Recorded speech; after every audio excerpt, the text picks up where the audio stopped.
Bike पे भी बर्फ। अब ये जो मेरी हाथ की उंगलियां ना बिल्कुल सुन्न हो गई हैं के ऊपर, और ये वाला तो बिल्कुल ही, ये पानी वाली वो भी गिर गई रास्ते में कहीं। इतना साफ पानी की नदी तो मैंने जिंदगी में पहली बार देखी है। एक नंबर लग रही है, एक नंबर भाई साहब।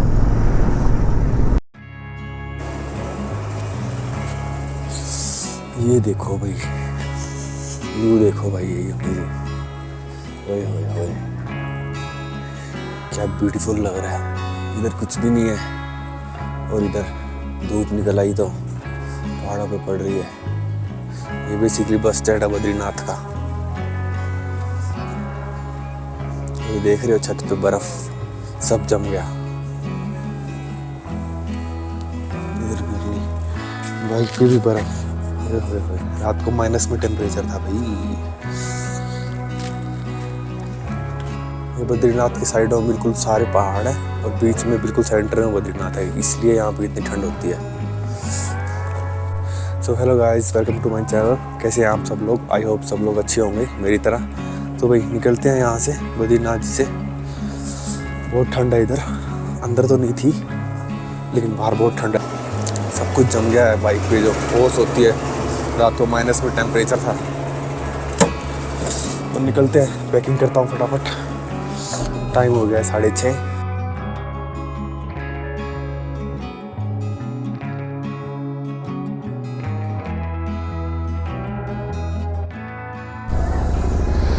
चलो निकलते हैं। बहुत ठंड है, ये देखो अभी भी बर्फ़ सारी साफ़ करी है सीट पे से। अभी से ये हाल है तो आगे तो पता नहीं क्या होगा। रात को टेम्परेचर माइनस में था।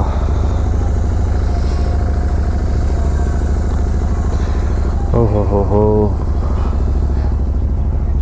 ये जब बर्फ़ वाले पहाड़ों पे धूप पड़ती है ना, गजब है भाई, कोई जवाब ही नहीं इसका।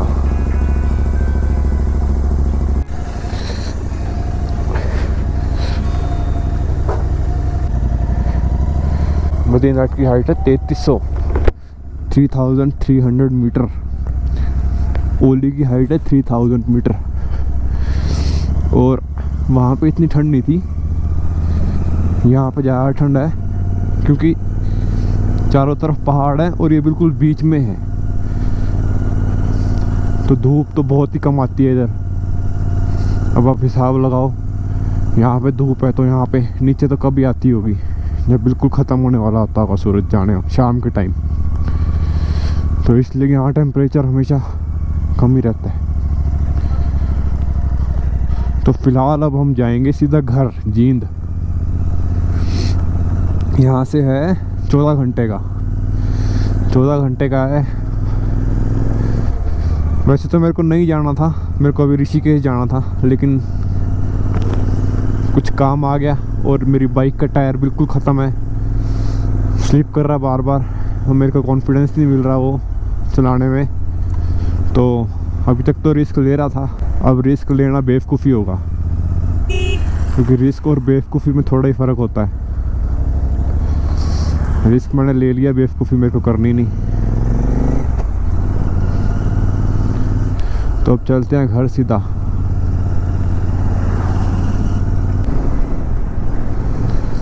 ओए होए, क्या धूप पड़ रही है। अब जो मेरे को धूप में खड़े होने का जो मज़ा आएगा ना, वो नेक्स्ट लेवल होगा। सुबह सुबह निकल गए। सुबह सोच रहा था मैं 6 बजे निकल जाऊंगा, लेकिन उठने का मन ही नहीं करा, ठंड इतनी थी। इतनी ठंड में किसका उठने का मन करता है। अब ये जो मेरी हाथ की उंगलियां ना बिल्कुल सुन्न हो गई हैं। गोप्रो स्टार्ट करने के लिए बटन दबा रहा था, बटन ही नहीं दब रहा था।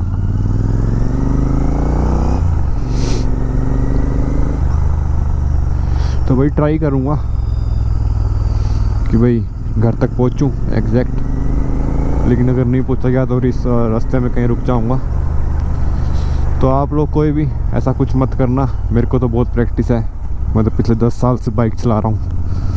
तो कभी भी किसी को देख के कॉपी मत करो, अपनी बॉडी के हिसाब से हार्ड वर्क करना चाहिए। और आई होप आपको जो मेरे लास्ट व्लॉग हैं उत्तराखंड के वो पसंद आए होंगे। धीरे धीरे कर रहा हूँ इम्प्रूव अपने आप को, टाइम लगता है यार, एकदम से तो कोई प्रो नहीं हो जाता ना। वो तो मेरा 1 महीने का गैप लग गया, अगर वो गैप ना होता तो मैं थोड़ा बेटर करता। कोई नहीं, धीरे धीरे सीखेंगे, धीरे धीरे समझेंगे। दिखाऊंगा आपको अच्छे अच्छे वीडियोस बना के। और कमेंट करना मत भूलना। बस कहीं भी ठंड नहीं लग रही है मेरे को, पूरी बॉडी में सिर्फ उंगलियों पे ठंड लग रही है। अब इसका इलाज मेरे को करना पड़ेगा, कोई ना कोई ग्लव्स लेना पड़ेगा जिससे मेरे को उंगलियों पे ठंड ना लगे। उंगलियों पे भी बस जहाँ पे नेल्स होते हैं वहाँ पे, नेल्स पे ठंड लगती है मेरे को, क्योंकि सीधी हवा लगती है यहाँ पे।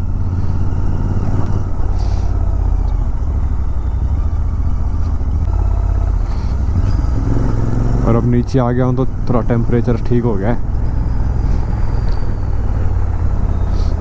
बस थोड़ी देर में, 1.5 घंटे में नॉर्मल हो जाएगा। नीचे ज़्यादा ठंड नहीं है, बढ़िया धूप निकली है आज। देखो भाई कितना डेंजरस है, बिल्कुल सर के ऊपर। और ये वाला तो बिल्कुल ही होए होए।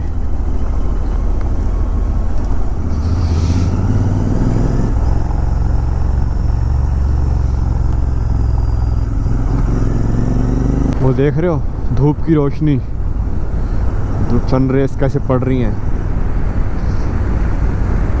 कितनी सुंदर लग रही है।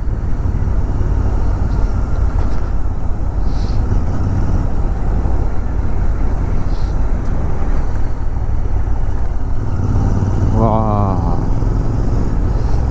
एक नंबर लग रही है, एक नंबर भाई साहब।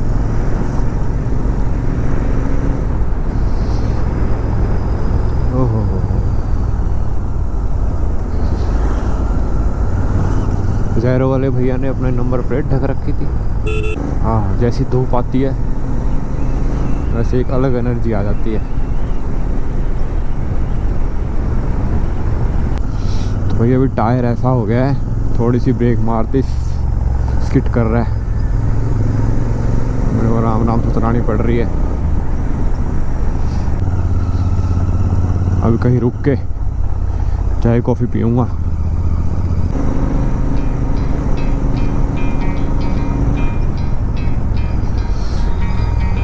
ये आ गई अपनी टनल, वन एंड ओनली।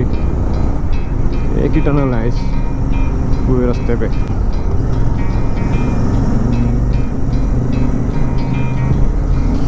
हो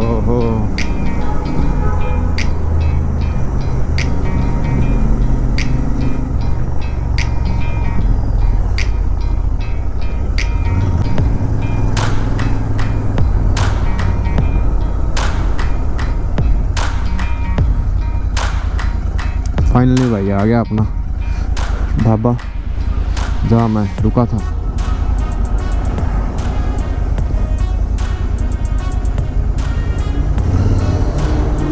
यहाँ रुकते हैं थोड़ी देर।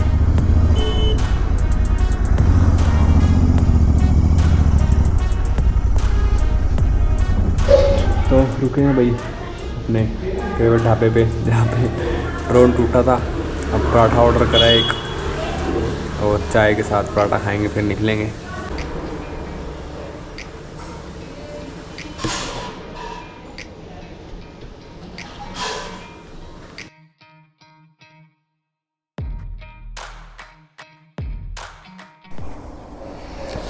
तो चलो भाई चलते हैं। भाई साहब मज़ा आ गया, 2 परोठे खाए, आधा घंटा रेस्ट करा। और एक बात और, अपना प्लान चेंज हो गया। अब हम जा रहे हैं मसूरी, क्योंकि मैंने मसूरी नहीं देखा था कभी, वो भी देख लूँगा। और 2 दोस्त हैं मेरे, वो आए हैं जींद से, तो वापसी उनके साथ कर लेंगे। ऑलमोस्ट इतना ही पड़ेगा अगर मैं बाया मसूरी होके जाऊँगा तो। इसलिए मैंने सोचा कि कोई ना, चलते हैं, कल घूमेंगे मसूरी। शाम को कौन किया, शाम को निकल लेंगे। और अगर जैसा वो बोलेंगे दोनों, मतलब ये है कि अब मेन चीज़ें ही बताई जा सकती हैं। अगर प्रॉपर एक्सप्लोर करना है फिर तो बहुत टाइम चाहिए।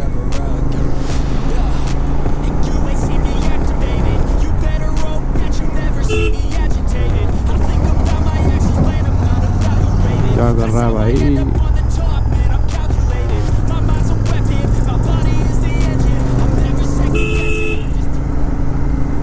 और एक बात और, जो मेरी बोतल थी पानी वाली वो भी गिर गई रास्ते में कहीं। ये देख लो भाई, ये गाड़ी में हॉर्न लग रहे हैं और इस हॉर्न के चक्कर में सारा जाम लग गया है। कितने अक्लमंद है। करण प्रयाग बस स्टॉप, करण प्रयाग आ गया। चलो भाई, ये रोड देखो क्या रोड है।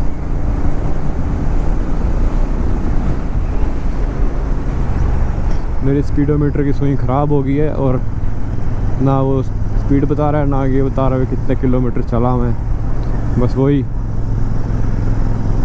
774 पे आके रुक गई थी। उसके बाद थोड़ा चल रहा है, पता नहीं किस हिसाब से। जब मैं बद्रीनाथ से चला था 774 था, अब 782 है बस।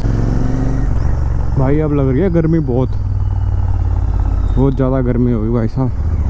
अब मुझे अपनी जैकेट की इनर उतारनी पड़ेगी। यहाँ रुकते हैं भाई, जैकेट चेंज करता हूँ अपनी, बड़ी गर्मी लग रही है। हाँ यहाँ छाया में ठीक है। हाँ यहाँ फिर भी थोड़े बहुत बाइकर दिख रहे हैं मेरे को।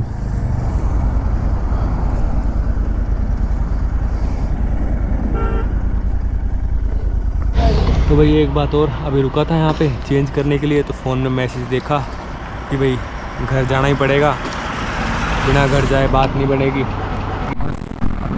मजबूरी कैंसिल,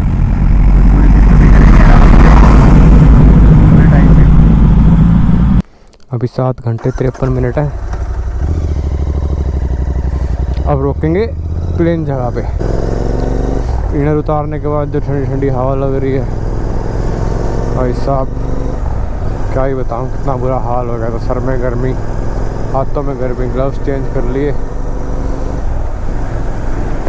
पर मेरा मंसूरी जाने का बहुत मन कर रहा है, लेकिन क्या करें भाई, काम भी ज़रूरी है। सारी चीज़ें मैनेज करके चलना पड़ता है। कोई नहीं, मंसूरी का स्पेशल ट्रिप बनाऊंगा। मंसूरी और ऋषिकेश आसपास हैं तो कभी ये दोनों चीज़ें कवर करेंगे। फ़िलहाल के लिए इतना ही काफ़ी था। कितना सुंदर लग रहा है। बस यहाँ से रह गया ऋषिकेश 70 किलोमीटर। और भाई जिसको भी बद्रीनाथ जाना हो, हरिद्वार से जाना 1% भी दिक्कत नहीं आएगी। ऐसी रोड है, जैसी सामने है वैसी है एग्जैक्ट।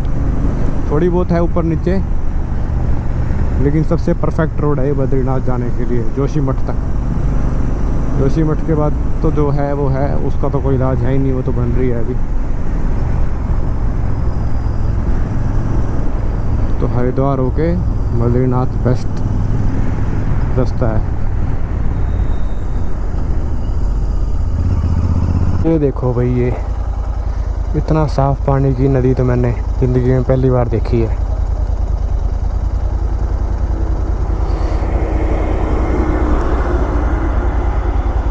बिल्कुल नीला, चारों तरफ वैली। और ये देवप्रयाग है, देवप्रयाग को क्रॉस किया हमने। चलो जी चलते हैं, बाय बाय देवप्रयाग।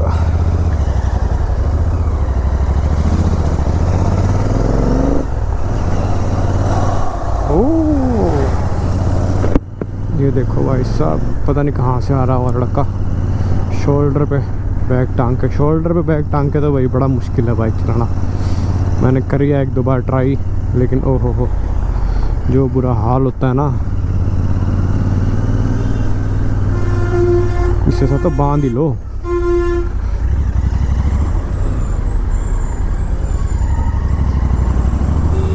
ये देखो भाई, ये ओहो हो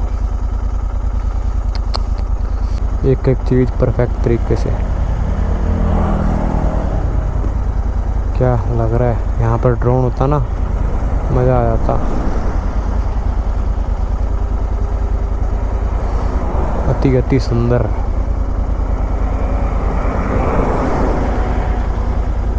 एक नदी इधर जा रही आ रही है, कुछ समझ में नहीं आ रहा, फ्लो का नहीं पता लग रहा। चलो भाई चलते हैं अब।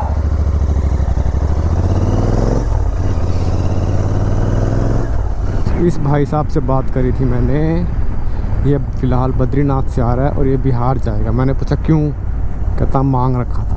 मैंने कहा ठीक है भाई, ये भी सही है।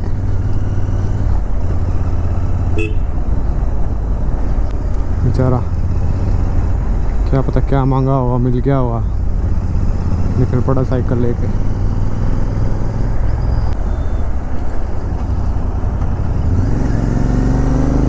क्या पुल है, एक नंबर, नया नया।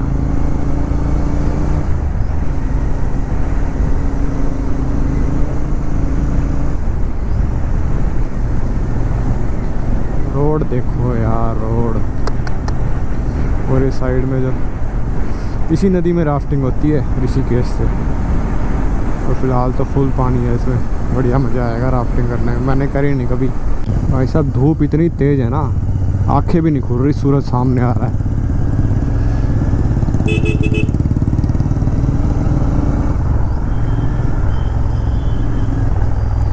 हाँ बस आने वाला है ऋषिकेश, बस फिर प्लेन एरिया स्टार्ट हो गया भाई। फाइनली ऋषिकेश।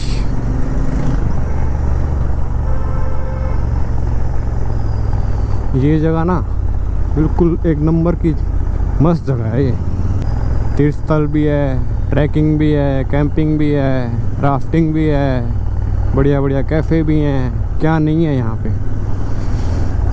जिसको कुछ ना समझ में आए 3-4 दिन के लिए यहाँ आ जाओ, परफेक्ट जगह है ये मस्ती करने के लिए।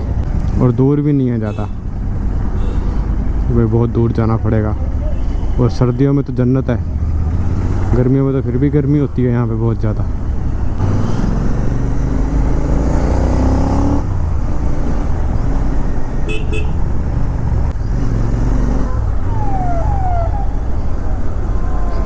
ये देखो भाई, हर एक गाड़ी पे यहाँ पे बोट मिलेगी राफ्टिंग के लिए।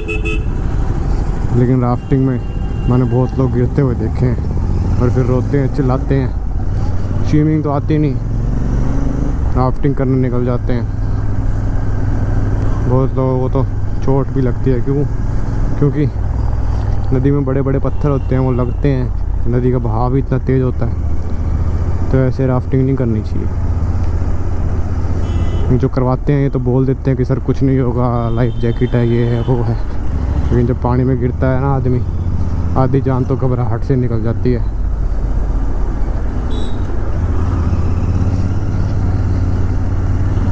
ये लो भाई, हरिद्वार भी आ गया भाई साहब, क्या सुंदर लग रहा है। हल्के हल्के पहाड़, सूरज की रोशनी।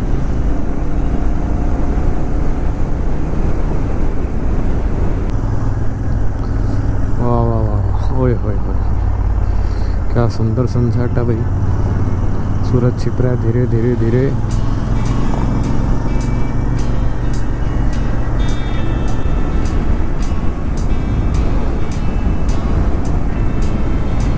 जय हो जय हो, हरि का द्वार।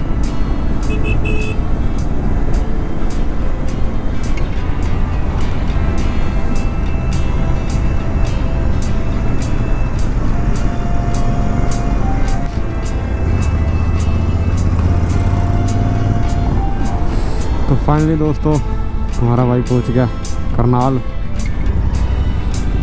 हरिद्वार से करनाल का रास्ता, ओ भाई साहब, पूरी ट्रिप का सबसे गंदा रास्ता था वो, जो हरिद्वार से करनाल का रास्ता है। सबसे बड़ी बात, रास्ता यही है और कोई रास्ता ही नहीं है। पता नहीं कहाँ कहाँ कौन कौन से शहरों में घुसा दिया। इतने टूटी खराब रोड, इतने ब्रेकर। लेकिन फिर भी जो मैप दिखा रहा था सुबह बद्रीनाथ से टाइम, उससे 1 घंटा आगे चल रहा हूँ मैं। तो बस अब यहाँ पे करनाल रुकते हैं थोड़ी देर। हो वाह जी वाह, मज़ा आ गया।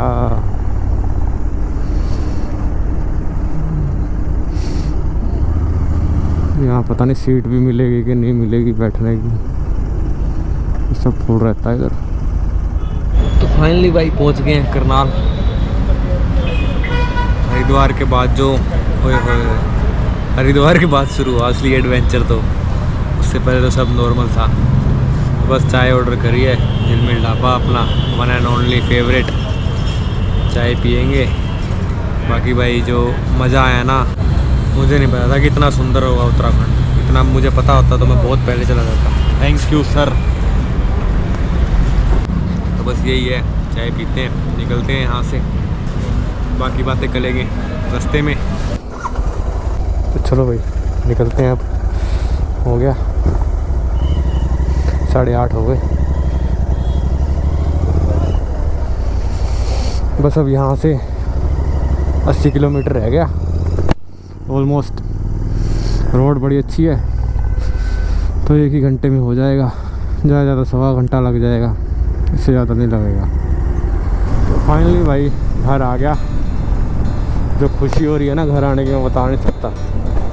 घर आने की खुशी नहीं, मतलब घर तो सबको ही प्यारा होता है, लेकिन ये है कि जब हम कुछ अच्छा करने निकलते हैं तो यही सोचते हैं कि सब कुछ अच्छे से हो।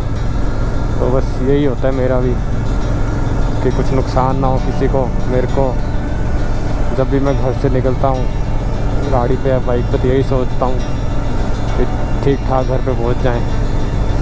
बस यही होता है भाई, यही होती है हैप्पी जर्नी। और क्या होता है, बिल्कुल सही सलामत घर पे आएँ, किसी को नुकसान पहुँचाए बिना।